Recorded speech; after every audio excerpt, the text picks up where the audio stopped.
Hey Shaka, All right, how you doing? I'm great. How are you? Oh, everything's good. Everything's good. You changed up the colors Yeah, just for the day. just for today. Yep. Yay! So, Shaka, how was your weekend?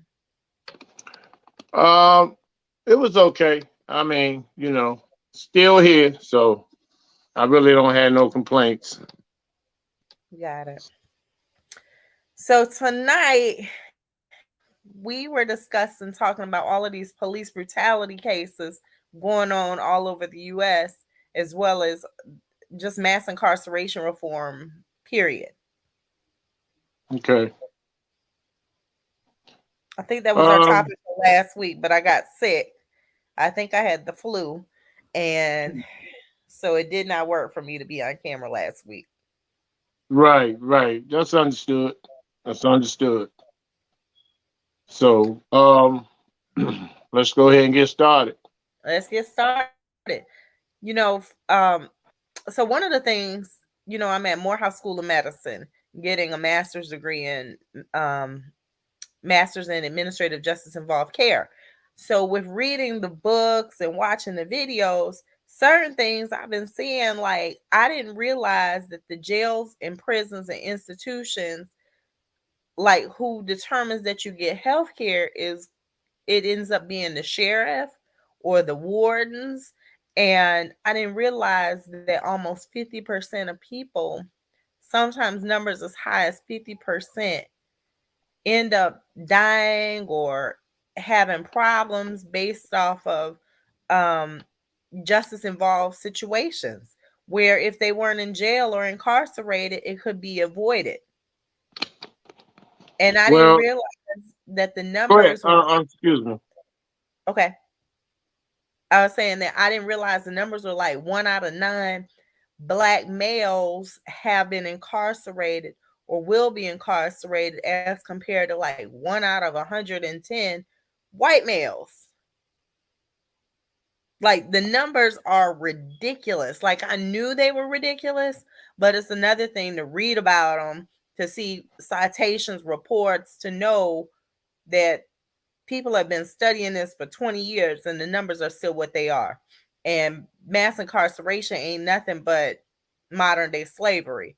So, I'll let you take it away from there, Shaka Saint Kofa. Oh, okay. As always, good to be on. And giving honor and blessings to all of our people, all of our ancestors, and past, present, and future, um, as well as those who are behind enemy lines in these um, dungeons we call prisons and detention centers, correctional facilities, county jails, and uh, USPs or whatever they try to formalize being captive. Yeah. They when it comes to healthcare, it's based on, like you said, when the warden, the administration, and basically it boils down to your conduct. So if you are irritant to the institution or political prisoner or someone who has a undesirable sentence or charge, you are the last to receive health care, and it's at the bare minimum. I've seen people with severe illnesses that basically go untreated, and this is why uh, tuberculosis and HIV/AIDS and all sorts of other diseases run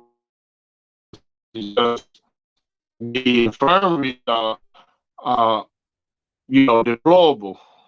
They're using diabetics are using used syringes, and um, you know you have to have a certain amount of money in most institutions to even go on sick call. I know in Maryland you have to have at least $6 to even go see the nurse. You have to have that on your books, you Yeah, know. that's So because what I didn't know it before this degree either. It's because while you're incarcerated, they'll give you Medicaid, but you have to pay the copays while incarcerated. So when people work, they're usually working to pay, not usually, but a lot of times they'll work for like 5 years sick, just trying to come up with the copay money. well, and once again, that depends on your status in the institution, whether you have Medicaid or not. Um, that determines on who gets treated and who doesn't get treated, who gets treated first and who gets treated last. Usually, the jailhouse informants and snitches and kitchen workers and people that are doing outside extreme rigorous labor primarily at the top of the list, just for the purposes to keep them healthy enough to continue to work and to, um, be productive in the prisons because they have a, the 13th Amendment is true to the nth degree, and so you really have no rights. Um, I've worked in infirmaries and I have literally carried men that were power weightlifters down to 80 and 90 pounds because they haven't seen sunlight in maybe 6 months to a year, and to wheel their beds to the bar so they can receive sunlight and um, changing diapers and um, IV feeding other fellow inmates that the IVs need to be cleaned out. Um, all types of tubes are contaminated. Um, you hear the moaning and groaning of people in pain from everything from um, just diabetes to pancreatic cancer, and um, there's no chemo, and no type of serious uh, treatment because once you are not an asset to the production of in terms of prison labor, you really are useless. But you know And what the irony is, Shaka, of that? Like if you go to prison and you have an acute or chronic illness, so being out in the free world, diabetes might cost you $30,000 a year in medical coverage to treat.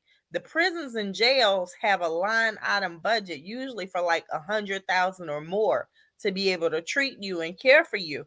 They just choose to utilize that money somewhere else, especially when they're privatized prisons. So someone can have diabetes and receive terrible treatment, if any. Sometimes they don't start getting seen until 10 years in and stuff like that. I have a friend who her son is incarcerated, and he like almost died 3 times his first week because they weren't administrating his insulin the correct way.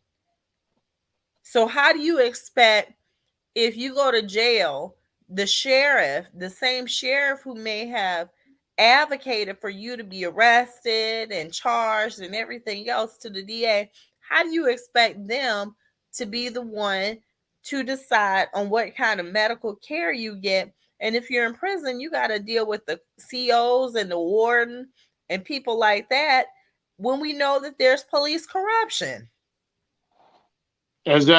exactly, and that goes back to uh, whether you are irritant in the institution. If you are one that is teaching knowledge and you're preventing and keeping the units from being involved in all types of rapes, riots, stabbings, hunger strikes, um, you're looked at as an irritant because see, prison thrives off of those things. They get funding for riots, and then when it's time to do their taxes, they can say that 9 fire extinguishers were broken, 35 windows, the hunger strike they lost, $100,000 in food, and they get all this money back, but it never goes back to the prison. This is why when you go in a real penitentiary, the warden's office is an entire floor. It's a suite, shower, bed, $10,000 couch, $5,000 chair, $10,000 desk, books, cigar box, um, and so many other things. And then they are the ones who make sure or control the drug trade that goes on in the prisons as well, knowing that these guys that uh may be, or males or females that may be IV drug users, that they make sure that they have used syringes that's already been used in the infirmaries and stuff like that, and this is how this stuff is spread. So it's a they really don't care, because once you're sick, they're pushing for your demise so you can be replaced. Well, most people who are justice involved end up with chronic illness, or when it's time for them to return to society, they end up with a whole new set of issues then as well.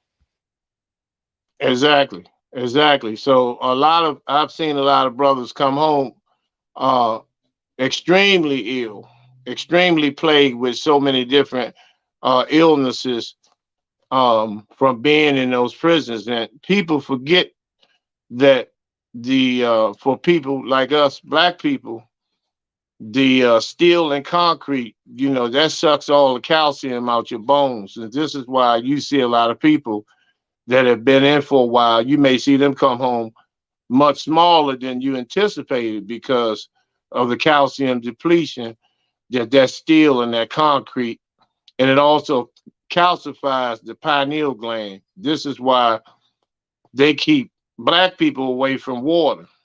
If you go and if you look around, all beachfront property, all oceanfront property is predominantly owned, and the land is owned by whites.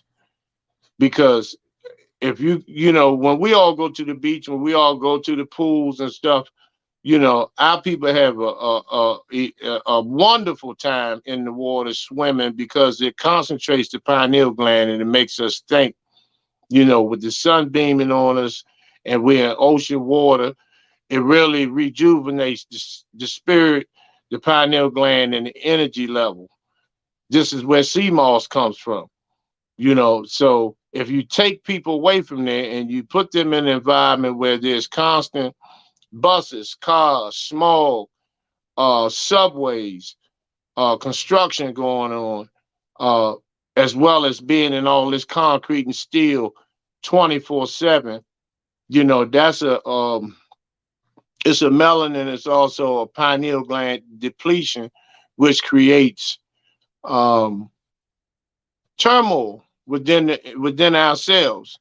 And this is where you see all this rage and hatred, and this crime takes place. That plays a integral part in that we don't see, because we're trained to just look at the outcome of every situation.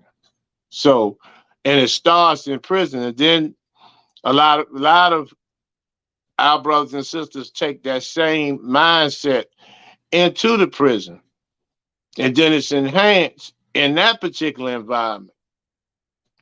And so, Well, I was going to say, in addition to that, a lot of our brothers and sisters make below the poverty level prior to ever going to prison. So when they go to prison, they already have been deprived of health care for years.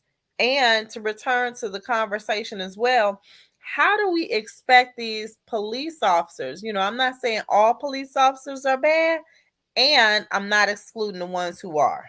So, how do we expect these police officers to treat us fairly and accordingly when they're the ones making the decisions and the ultimate decisions on our health care once we're incarcerated? well, that's self-explanatory. It's who we are. You see Just about everything that goes on in prison goes on outside of prison. Primarily, with the slave patrol that we commonly known as the police, who live by a blue code of silence, and and then a lot of them are inbreds. A lot of them been, generational police. Their father was police, their grandfather was police, their great grandfather was the police, and their great great grandfather was captain of the slave patrol. And so all of that energy has been passed on, and you see that clearly today in the profiling, because this is where it starts in the elementary schools. Elementary schools, medication in elementary. After elementary, they usually drop out ninth or 10th grade, because no one's taking the time to address a lot of social skills and help them academically. They become frustrated because they're purposely left out, and it's designed for them to hit the streets. And so when they run into other people, other young men and women with those same issues, they all click together, and this is what you call a gang. And so they take that terror and just inflict it on the community, because they feel as though the community, family, school, everybody has let them down or has not spent enough time with them to enhance them to be competitive, not just in school but in the job market. Further their academic education and careers and things of that nature. So this is why a lot of them, once they go inside, when the smoke is cleared and they have a little bit of tranquility and stability, they begin to um, re-educate themselves. This is why you see most of the brothers come home. They either have GEDs or some even have degrees. But this is what they were destined to do. This is what was in them from the beginning. So the police play a major part into making us feel as though we're not nothing. And so this is why we are abused, murdered, wholesale, stereotyped, profiled, and even at the police force, when they go to the gun range, the target has a baseball hat on, and it's a black person, and they're trained to kill. It's kill, then answer questions later. You know, kill a nigga, and then let's go to internal affairs and get a pass. You can't use the ninja word Oh, shot. okay. Okay. We'll get Well, our show banned for a week. okay. Nevertheless, But I but agree. this is I agree this with is the everything you said. mindset that they have. This is the mindset that they have. I agree. And there's no retaliation. Everybody wants to fill out paperwork and okay, let's write this person, let's write this person. You know, this has been going on too long. It's at what point do we make and take the next step? Because it's already predicted there's going to be a protest. We're going to talk about the prison situation. It's just going to be talk, paperwork. We push the paper to people who have are in position to make changes, but they have been trained not to, because they don't want to lose their prestige and their toys. So they're going to go along to get along, but still sell us false hopes and false dreams. So, it takes the grassroots, it takes the people that's willing to get on the front line to move a little bit past and change the methods to make these changes. I'm not with the protesting. I'm not with walking with signs and yelling and walking till my knees hurt, and then they'll tell us to go home. or everybody's going to jail, or at least one, a couple of people are going to go to jail, and then everybody goes home because that's something that they fear too. So, you have a whole bunch of people saying, "Yeah, I'm pushing legislation for this, and I'm writing this, and I'm writing this, congressman." It's just a lot of times It's just pushing rhetoric. It's just people talking. we're pushing envelopes that get shoved under the desk. And and then you have these politicians, and if you're not part of a certain agenda and you're not in a certain circle, then though the little favors that you may want justice for, they go undone because you're not plugged in to certain circles, which I'm not. I'm not plugged into nobody's circle. I don't want to be in nobody's circle, and I never will, because I'm not somebody that can be controlled. I I'll know say how it it like is. this. Yeah, I've been blackballed from many circles. When I was running for office, after I ran for office, I can say that that was real. I can say it was real, real. When my bank manager froze my bank accounts for 3 months, my business accounts wouldn't disclose how much money was in them.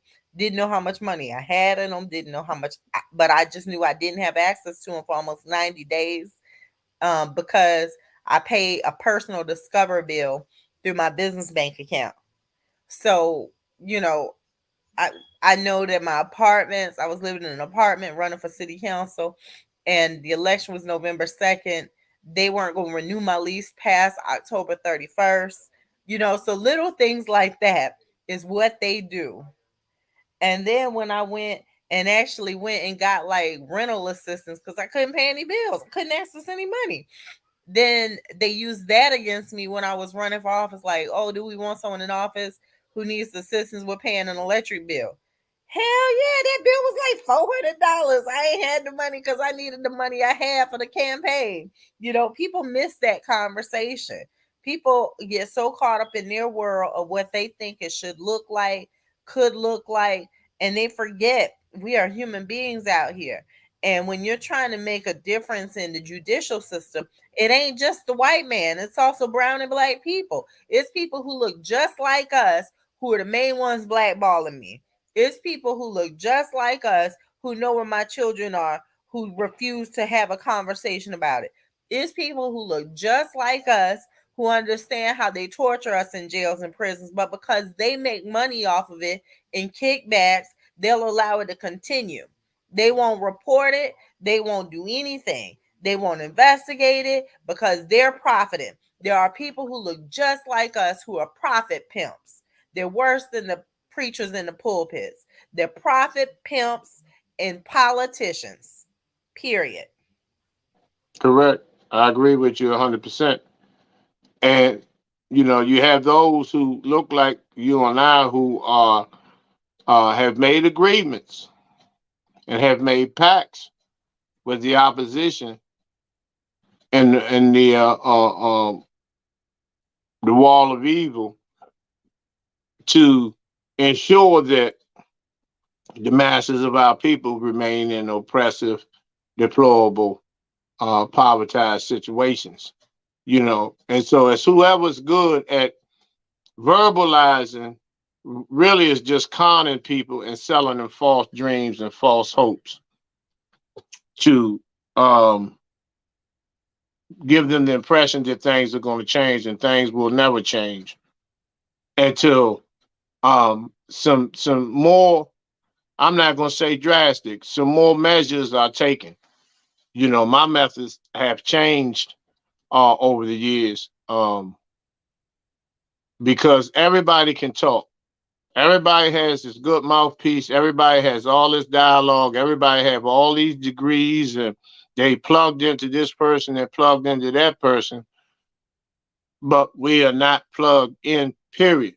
We're not plugged in at all.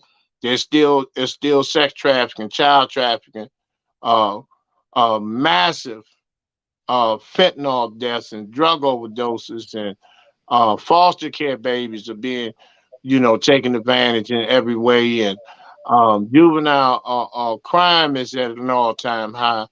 Um, it's not a food shortage, but they're trying to control the food because they want to ration it out to those who they feel that are in compliance with this new social structure, this new social infrastructure. And But you know so, what, Shaka? I think in regards to the conversation of what you were just saying, I think that what's missing is people who stand up for something. So, for instance, when you were talking about the riots and protests, when you start threatening jail, then people pipe down. They ain't ready to do that one. What's missing is when you start talking about public policy and things like that. Everybody wants to write some public policy, but they can barely spell their name. What's missing is people saying, "Oh, I want to get a degree," because they heard you getting a degree. Now they getting a degree, and their degree don't even make sense for what they're trying to do in the community. It's like originality, self identity, self esteem, self respect. All of those key things are missing in our community. people do things to qualify themselves to be in certain circles that are contrary to the mission that we're on in terms of liberation.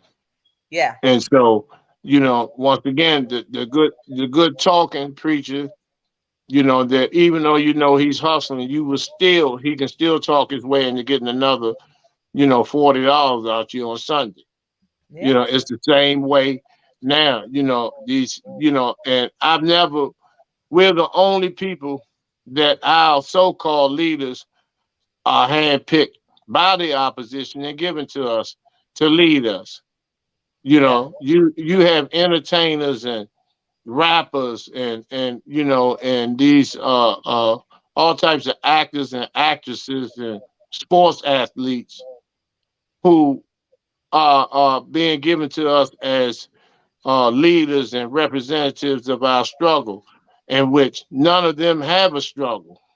None of them have a struggle, but in exchange for notoriety, fame, and some toys, yep, um, they will sell us false dreams, keep us entertained, keep us laughing, keep us going to the comedy shop, keep us buying drill music, keep our babies drilled up, keep them smoked up, you know, um, train them to with a perverted curriculum to pervertize themselves,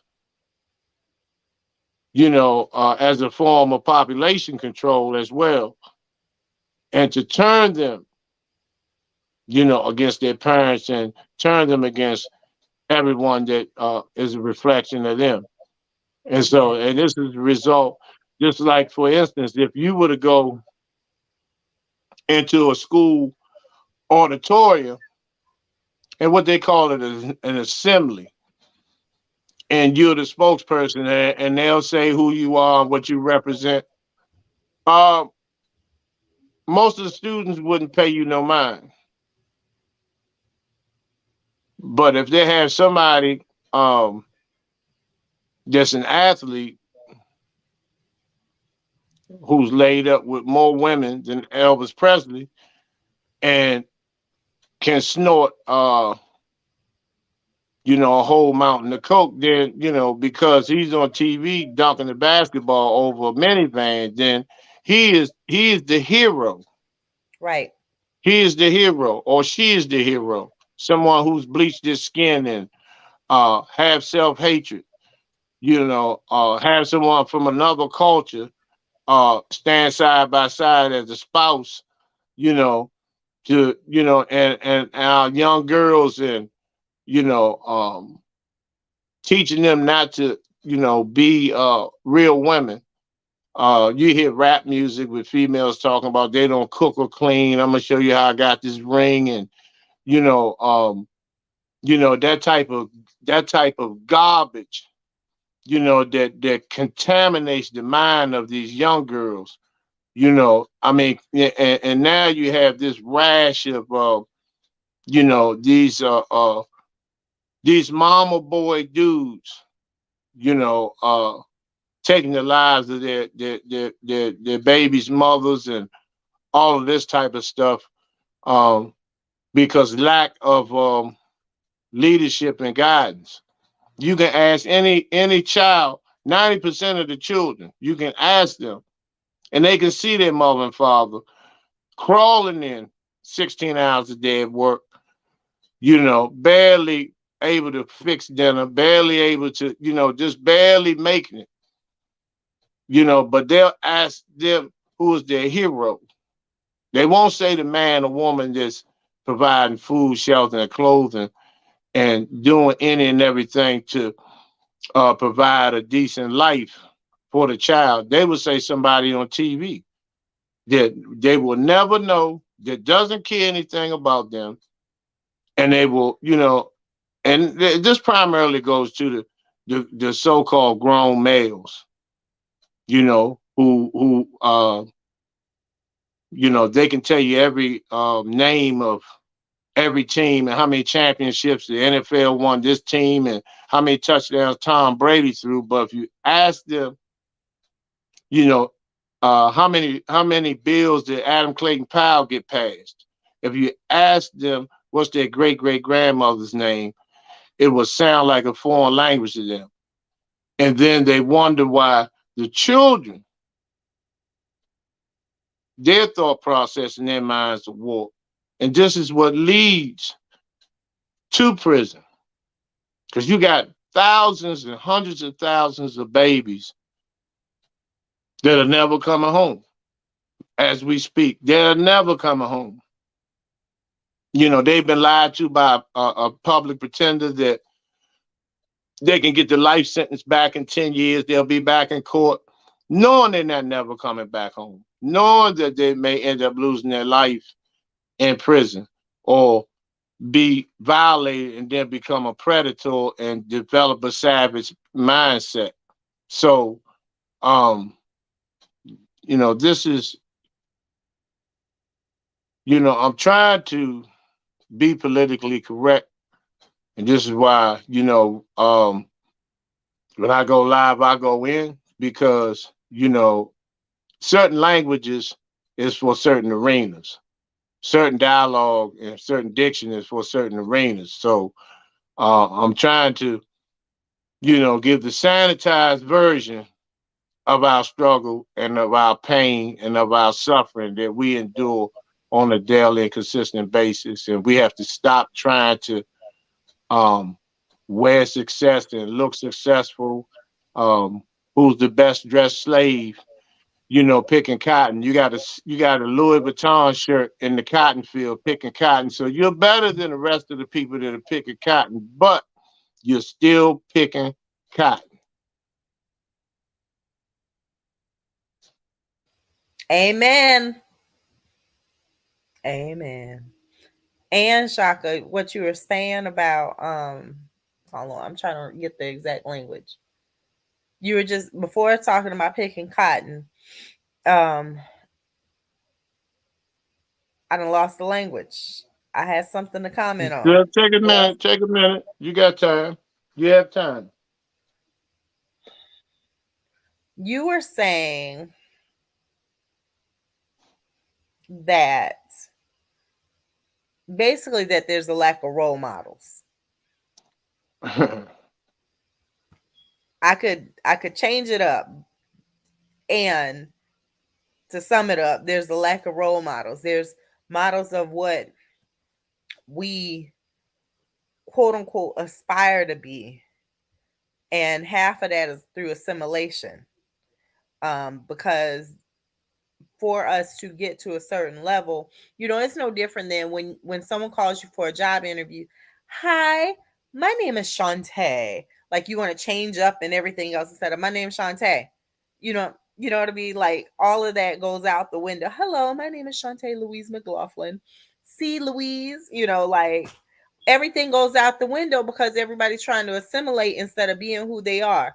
And no one's embracing their blackness, their brownness, or anything that means that you're a person of color because everyone is assimilating. Right. because you put your morality in your back pocket to do what it takes to fit into and to plug into that particular circle. It's not hard. It's not hard to figure out. And so, um,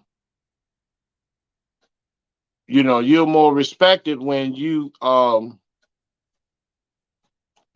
more respected when and they respect you more when you're you. You know, regardless what the situation is, because personally, I just can't fathom, being that way, for 8 hours a day, and then you know, uh, cut my morality light back on, once I leave out of a building, and then I But have you to know what? get. It's not just a morality light. Like for instance, I remember when I used to work in corporate America, but I was a size like 2. So my suits were all Anne Klein, Ann Taylor, white designers, BCBG, you know, designers that weren't made for an African American body. So I say it like that because when we straighten our hair, when we make sure that our makeup looks a certain kind of way, when we put on our clothes, we are making when we add colors like the blonde, you know what I'm saying? Well, that's a falsehood because there's plenty of black people with blonde hair.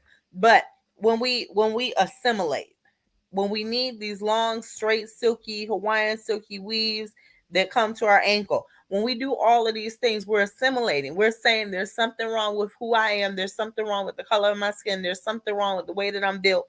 So I need to look like you. When we get ribs removed, when we diet until we dying to eat, all of this stuff, it's assimilation because there's no level of embracing who you are, who you are designed to be through God, the higher power, the universe, your goddess within, whoever you choose to worship. It's all assimilation. Exactly, exactly. So, it's just self-hatred. We've been trained to hate ourselves to such a degree, that we have chosen, and we're willing to change and transform who we really are, just to fit in. And to fit in for what? Some things that are temporary. The house, the 3 cars, the maid, all that stuff is temporary. All I of don't it. know about that. I appreciate Ashley, my maid, when she does come because I got a heap of clothes right now.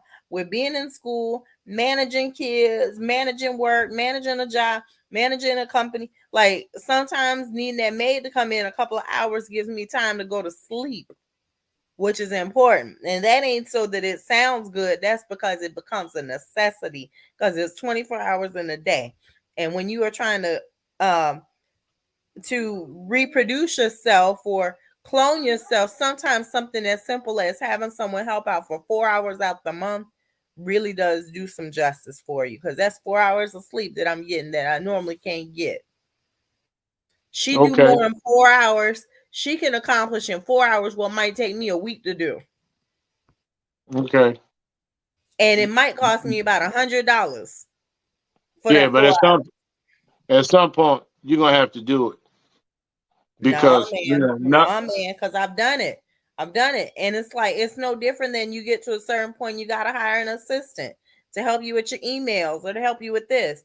With growth, I mean, and sometimes it gets tight financially. And do I want to have mounds of clothes sitting around? Do I want to have dishes in the sink?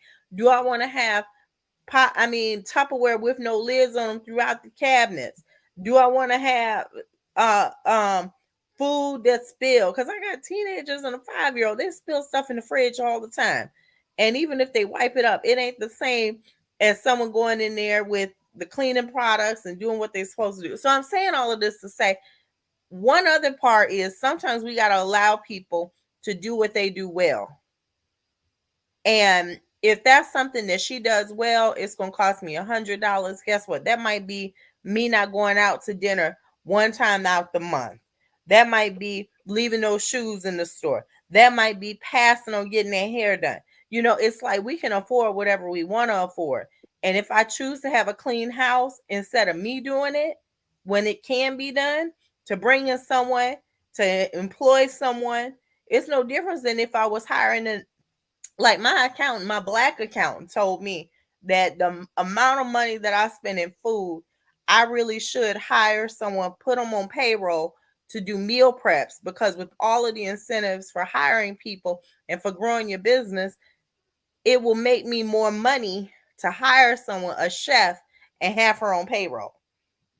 So it Okay. really is knowledge is power in these kinds of conversations. You can keep doing all the hard work, the heavy lifting, or look into other resources to be able to clone yourself, get what you want out of life, and keep it moving, because there's so much money out there for having employees, actual employees, not W-9. I made the mistake of having W-9. So, anyways, that's a business conversation, something totally separate. But I'm saying that to say whatever we want, we can have, except for when it comes to this judicial system. They don't give a damn about my PhD, about me having a maid, about me having someone to cook a meal. All they care about is I'm black, period. Well, And sometimes it might be too educated. Sometimes it's like she run her mouth too much. She could be a threat. She black, period. okay.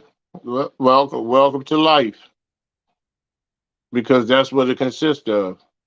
That's exactly what it consists of. You know, sacrificing. Um, you know, doing something you don't want to doing things you don't feel like doing. Everybody needs help. Everybody needs some type of assistance in some form. Maybe that's your way. Um, that's not my way. You know, um, I'm on a journey where I'm trying to fight for liberation, and of course I'm going to travel. I'm going to acquire a few things that are enjoyable and reward myself with some things.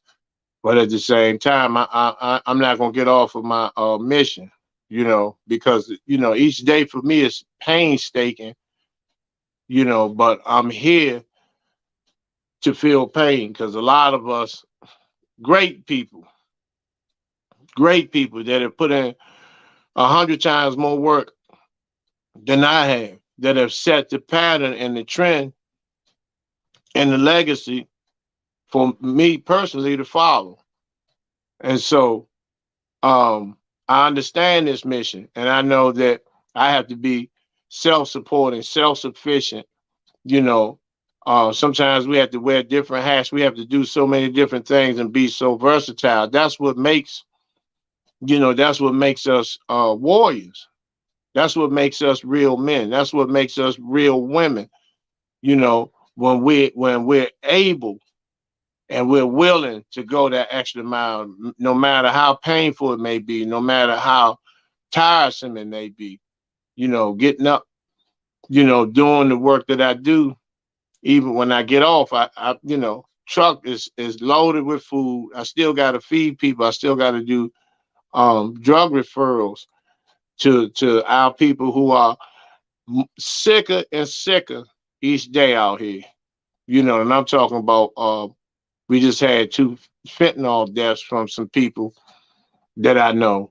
Um, and this cycle of death is wiping us out, with the agendas that they have set up for our destruction. And so this is why I say, I'm always fighting to penetrate the walls of evil.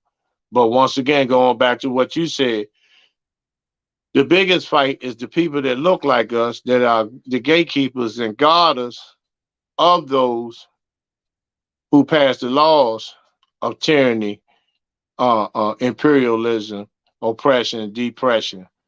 The people that look just like you and I, that sell us dreams and lies, and they lie to us every day. You have the selection coming up, not election, selection coming up, and it's based on who can fit the agenda of the oppressor. Who can fit that agenda? Anybody that goes against the grain is not going to get elected. It's just that simple because we don't have that type of support from the have-nots because most of our people have been worn down with false promises, false hopes. We've gotten deeper and deeper and deeper into a hole, of hopelessness and helplessness. And so our people don't know who to trust because they've heard it before. They've heard it over and over and over again. The first black this, the first black that, and they're worse than the original white this and the original white that because they're following that same agenda. It's just, white supremacy in blackface, and so, I call these people out on my show. I call them out by name because I don't like when people say the white man. Which white man? Which white organization? Name the five top executives and the treasurer of the Federal Reserve. Who owns the World Bank? You know, who heads the monthly meetings at the Carlyle Group, the Cato Institute? Who runs this? Because that's emotion, the white man, you know, it's us too.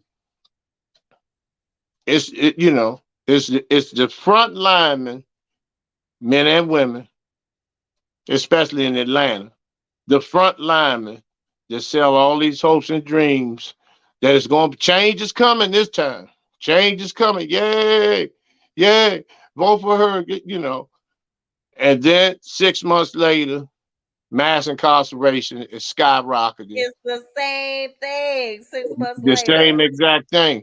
So or worse. anybody like yourself and others, well, I don't, to be honest, I don't know any other females that make noise like you in Atlanta.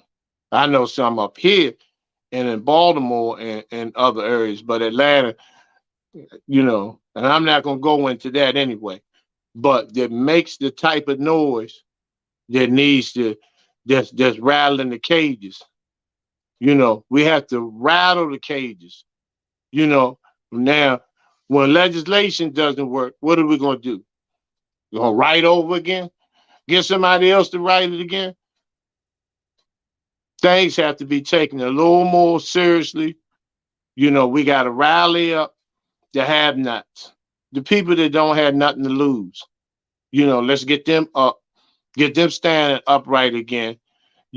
And you'd be surprised what they will do when you can give them um, that type of hope and be that beacon of hope for them and clean them up, stand them up, educate them, put them back in school. Get some trade schools going, get a breakfast program going for the kids, get a dinner program where they can do homework without having to be in these drug infested homes. They can have an hour to do their homework, have a decent nutritional meal, take an hour to play their PlayStation and transport them back home. You know, things that are taking place like that because see, these things are not mentioned because the people that give us this false hope, they don't live, their neighbors don't look like you and I. So they have lost all touch with the reality of the struggle. They've lost Yeah. all touch with the reality of the struggle. I like to talk to the people who's struggling to pay rent, who wants to be educated, who you can You bring, talking who to me, Shaka. You talking to me. Well, yeah. Well, I'm I'm like, talking in the don't look mirror. like I'm in the mirror actually, but you know, uh, the day-to-day struggle, you know, opposed to, because I'm not in that circle, I'm not with the Black Caucasians. I don't go to them type of conventions or anything like that where it's supposed to be agenda set, but everybody's talking about who has the biggest swimming pool in their backyard and how many acres that they have and how they're gonna meet each other playing golf. That none of that interests me whatsoever. It's irrelevant to the mission. It's totally irrelevant, you know. And we have to learn to um, not be afraid because really none of us are getting out of it alive. So um we're here. I know I'm setting the trend for future generations because most of the people in our generation have been bought out, sold out, strung out, dug out, worn out, and lied out and cried out. So, um, the few that are far in between, it's imperative that we, um, build a united front on all levels. you know, where you have people doing various things, not just, because one certain situation is not going to cure this. No religion, no ideology, no train of thought, you know, no one person, no one group, no one movement, no one organization can fix this. It's going to have to take a united front. Even when you look at the civil rights movement back in the 60s, which was wild. None of them, you never heard none of them beefing and arguing over who went to school the longest, what school they graduated from, what religion did they practice. They locked arms and stood and dealt with the fire hoses and cattle prongs. They all dealt with that as a unit. They were willing to get out there and do what it took to make that happen. Now we want to be politically correct. We want to internet our way into liberation. We want to put our signs up and beg for reparations because you can clearly see it, how they dim the energy of our people. They'll say the Holocaust, which gives it a high energy, and then when it comes to us, it's slavery. That's a whole different vibration. It's two different vibrations, and so once again, you know, I always, I'm proud of what you're doing. Um, you're one of the few that, I think that has a sincere desire, and a relentless desire to um, see change, and that counts for a lot, and you're not recognized. So that that's that's when you're putting in work, when people act like you don't exist, and the slander and all of this type of stuff comes up, because that lets you know that you are a threat. Because if you wasn't a threat, they wouldn't even be thinking about you. Mm-hmm. So I'm honored to have my hands in this. I've been kicked off, and denied access to so many shows, which is an honor to me. It just lets me know I wasn't raised that way. You know, Yeah. I wasn't raised that way. Be yourself, stand up, no matter what, win, lose, or draw. Show up, show Yeah. up. Even when I was asleep, I was woke enough to know that right is right, wrong is wrong. Treat people how you want to be treated, like certain little things, certain little principles. And I can tell you, being in a movement is difficult. There's several things that make it difficult. I had one person say, because I'm attractive, then it changes the listening of the community when it comes to me. I had someone else, because you ain't all the way black, you Puerto Rican and black. I had someone, you light skin, you're this, you're that, you wear your hair like that, you do this like that. It's like they always will find an excuse and a reason to disqualify you or discredit you. And I always say constructive criticism is the enemy to gifts and talents. Because with constructive criticism comes a lot of people missing out on what really matters to them as an individual, instead of assimilating to what somebody else wants them to become. When they say that, that's some real intense, in-depth observation of somebody. You know. I would be proud for. I would be proud to take those licks. But believe me, I'm throwing something back. You know, mine's may be a little more harder, but to for somebody to say, oh, you had to be really under a microscope. Somebody had to really be doing some deep observation just to come up with something as elementary as that. Yeah, there was the lesbian rumors when I had cut off all of my hair. But what people fail to realize is I got a sew and weave during COVID.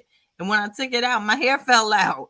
So it was like all of the different rumors and stories and everything else that'll keep me separate from community. Like, you know, I went out to a rally, protest, demonstration, or whatever it's called a couple of weeks ago. And one of the lead organizers like, what's she doing here? I don't want her here. And you know, it really hurt my heart because it's like, I'm here for the community. We ain't even here for personalities. We're here for the community. If we're here for the common good of the community, then you not liking me or me not liking you shouldn't stop anything.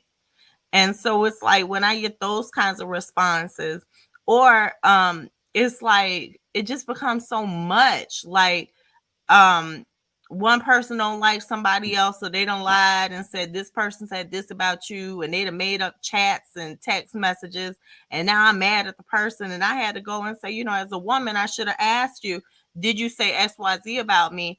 Or it hurt my feelings when you said XYZ about me, because that's all you dealing with is some unaddressed emotional shit. You know what I'm saying? Some stuff that really don't matter. Hurt feelings, fuck your feelings, you know? So it's like, are we here? There's an activist, a national activist named Queen, Portia Miller, who always says either we gonna fight each other, or we gonna fight the system. And I don't always agree with Queen, but I agree with that statement. We gonna either fight each other or we gonna fight the system. So on that, we at 58:34. I think that's a good place to stop. What you think, Shaka? Yes, ma'am. All right. This has been Unjust, and stay tuned. We coming to Roku.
like this.